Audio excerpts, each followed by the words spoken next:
Welcome back. It's still Network Africa coming to you live from Lagos, Nigeria. You can get all our top stories on our website, channelstv.com, and on youtube.com/channelsweb.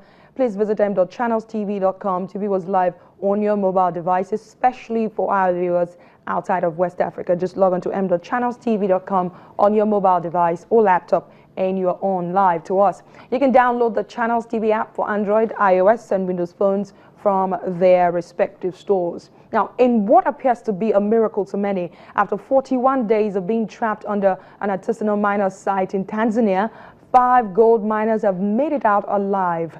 They were rescued after other local miners heard faint cries while they were working at the same area where the miners went missing weeks ago.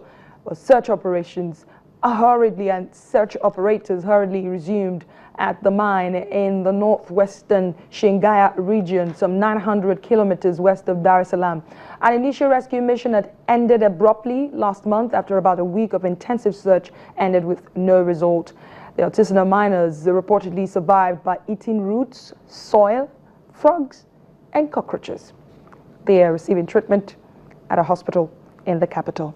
Now, for the latest on this story, I'm being joined by Babi Kabai. She's a Tanzanian broadcaster. She's been monitoring this amazing story, and she joins me now on Network Africa. Thank you so much for making our time to speak to us.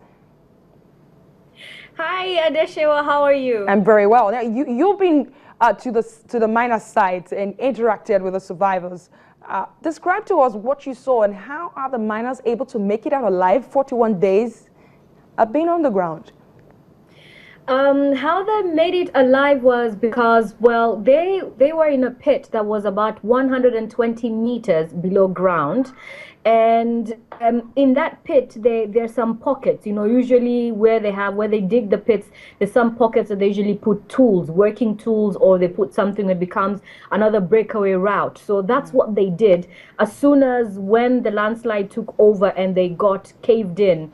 So they went to a pocket, and that's how they stayed in that pocket for a couple of days, trying to move, looking for some openings, because they know the routes underground. How they made it alive was in one of the pockets, because they're artisanal miners, they're small-scale miners. There's some miners who had come to nearby pits to actually check for gold or whatever mineral that they are mining down there, which could be tanzanite or could be gold or any other a mineral that they're looking for. And so what happened was they could hear people digging.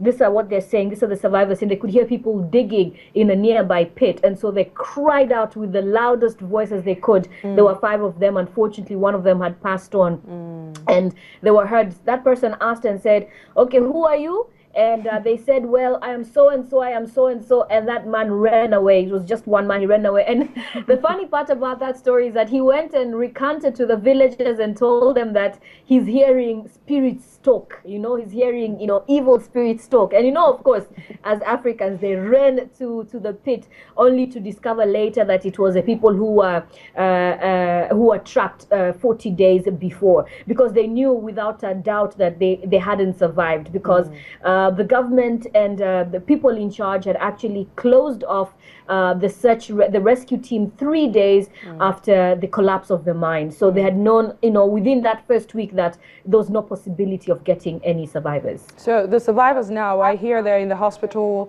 and that they ate some really very surprising things to stay alive. How did they stay alive, and what are we hearing about them now that they're in the hospital? They stayed alive using normal common sense, which was they had clothes on, you can imagine. They ate their clothes, so they finished eating their clothes. Because of that pocket that they had come in, which they had some tools in, fortunately, unfortunately, they had pieces of wood. So again, they started eating that. They were lucky to find crawling insects, just like you mentioned, the cockroaches and the worms that you find in the ground, other creepy crawlies that they found. For them, that was a good find, but it wasn't every day, you can imagine. There was also like little streams of water that was passing by, but some of them have recounted and told us that they were actually surviving on their own urine. One of the miners died because he refused to eat the insects, he refused to drink his own urine, which led to him being emaciated and of course dying from severe hunger. That is one big way to survive, but I mean, they survived. Now, this isn't the first time miners will be trapped in Tanzania. Is the government addressing the fundamental issues facing the mining industry, especially the issue of safety?